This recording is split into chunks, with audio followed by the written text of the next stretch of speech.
Final Fantasy XI has undergone a lot of changes since I last played the game with any serious intent. I picked it up again last November after a long time away and immediately noticed some fairly dramatic changes to everyday life in Vana'diel. There's been lots of changes to the quality of life, some minor and some major. For this video I thought I'd look at the changes I've noticed which make life easier for a returning player. I've called this video a new quality of life instead of better quality of life, because whether all these changes have made the game better will really be a matter of opinion. Probably one of the biggest helps for returning players wanting to get back into the game is the Records of Eminence. By completing various objectives you're awarded with experience points and sparks of Eminence, a currency which can be used to purchase, amongst other things, new entry-level gear for the level 99 content. The first objective, First Foot Forward, can be activated through the quest menu, after which you can fully unlock the Records of Eminence by talking to one of the NPCs from the Adventurers Mutual Aid Network, a man for short. The Records of Eminence objectives can be found in the quest menu. Simply select whichever ones you want to be active at any given time. Now here's the thing, if you've played a decent amount of Final Fantasy XI in the past, which most of us will have, there will be a ton of objectives that you have already completed. Simply activate them and boom, you get the experience points and the sparks immediately. If you take a few minutes to activate all the objectives that you've already completed, before you know it, you'll have a ton of sparks which will let you buy a full set of shiny new level 99 armour and weapons. Sparks can be exchanged by any Aman NPC and this provides you with a decent set of gear to get you started. While in the past Final Fantasy XI relied heavily on collaboration with others, Square Enix have altered the game to make it much more friendly to solo players. A big part of this shift is the ability to use trusts, NPCs that can be called forth to form a party. The ability to unlock trusts can be gained after reaching level 5 and accepting the tutorial quest from an NPC in any of the home nations. After this, a variety of famous faces from your adventures in Vana'diel can party with you. If you need a tank, no problem, you can now get Gesho amongst others to help you. What about some damage dealers? Well, you can call Zed, Tenzin and a bunch of other characters that you've met before. It feels great being able to party with these characters that you've met throughout your time in Vana'diel. It's a really nice addition. There's a whole host of trust NPCs that you can pick up in various ways. Some are more difficult to get than others, but without too much effort you will have collected enough trust NPCs through missions, quests and alter ego extravaganzas to get you partying and fighting notorious monsters that a solo player would normally have no business attempting.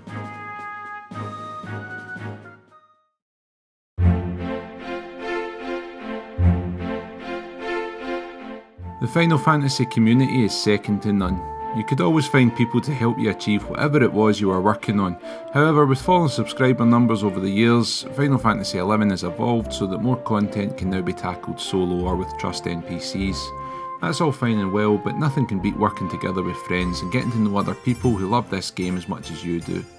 If you're a new or returning player, finding a Linkshell has been made easier with the introduction of the Linkshell Concierge. Found in all major cities, recruiting Linkshells can leave perils with the Concierge for new or returning players to pick up at their convenience. It's a nice addition, but nothing can really beat a shout in Juno.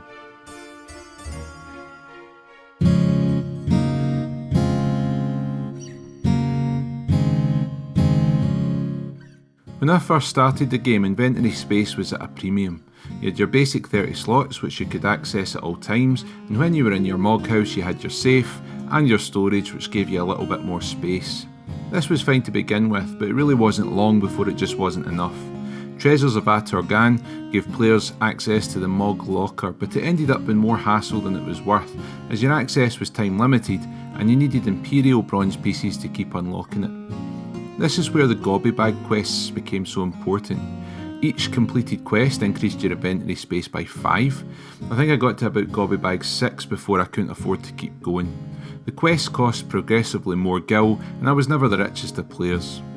Storage woes really started to lift with the introduction of the Moog Satchel and Moog Case, but it was still a total pain getting all your gear together and switching between pieces, especially when you had so many different gear sets for each job. My first love was playing Samurai, and I had a bunch of different gear sets for different situations. TP gain, strength and haste build, along with an evasion set for soloing with a dancer sub. This was a hell of a lot of gear pieces to store in your inventory, not to mention the big mess of macros you needed. I mean, just look at this. To combat this, Square Enix have introduced gear sets, which allow you to define a gear set which you can change into with a single macro. What's more, your gear pieces no longer need to be stored in your inventory. They can also be stored in the newly introduced Moog wardrobes, which helps to keep your inventory clutter free.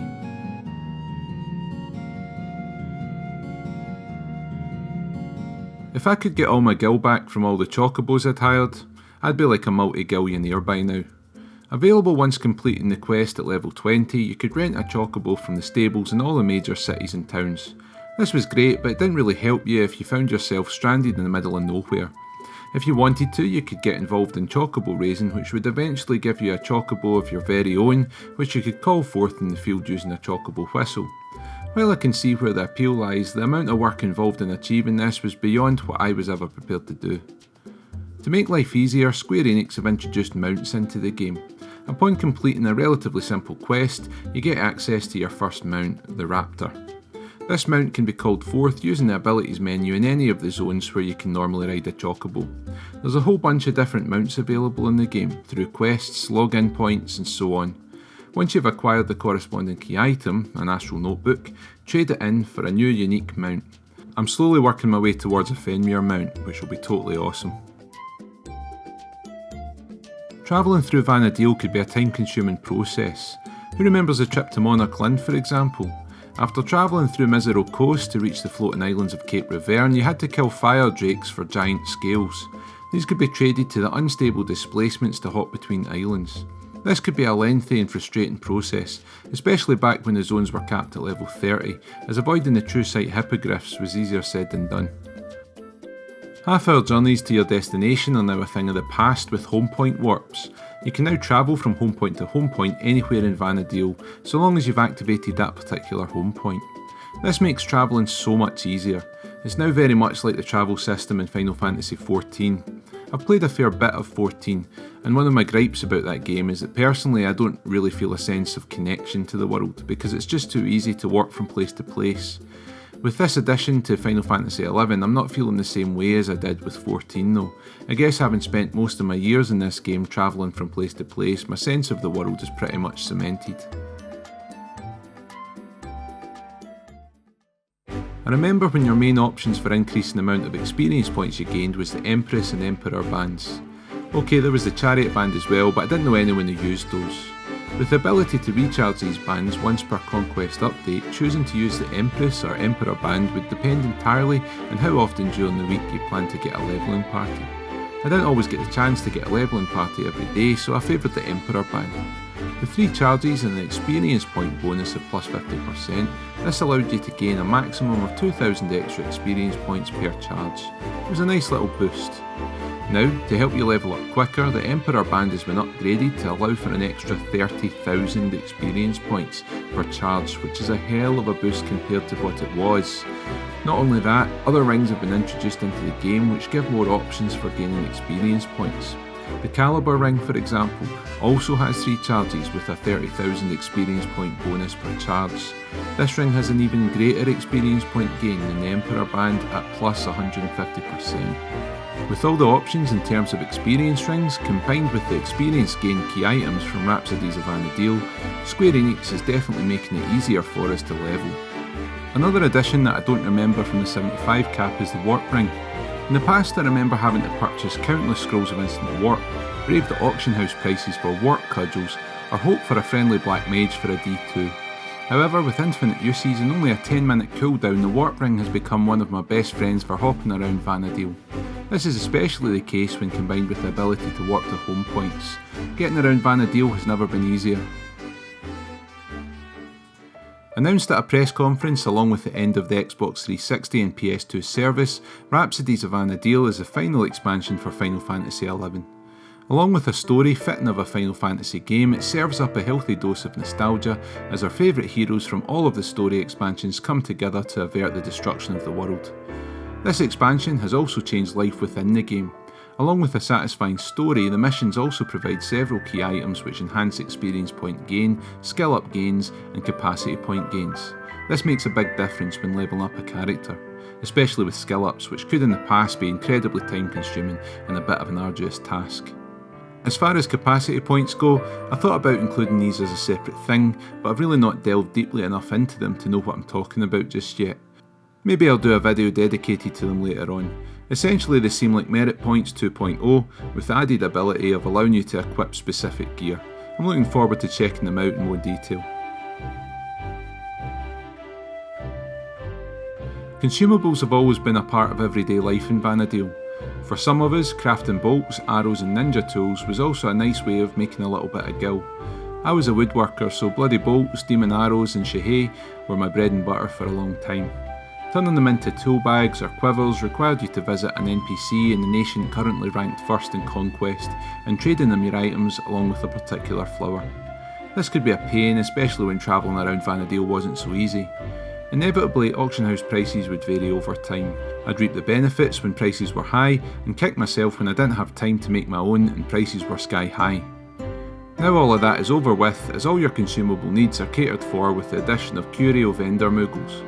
Located in the 3 starting cities, these Moogles sell all types of consumables at decent prices. What's more, they also sell chests and coffer keys, which means you'll never have to farm them ever again. All of these things make life in Vana'diel easier than it used to be. This suits me just fine because personally I just don't have the time to invest in the game the way I used to. I'm happy I can still dip in when I get a chance and feel like I'm moving forward. With that, in part 2 I'm going to have a look at levelling up and find out how fast you can level a job nowadays.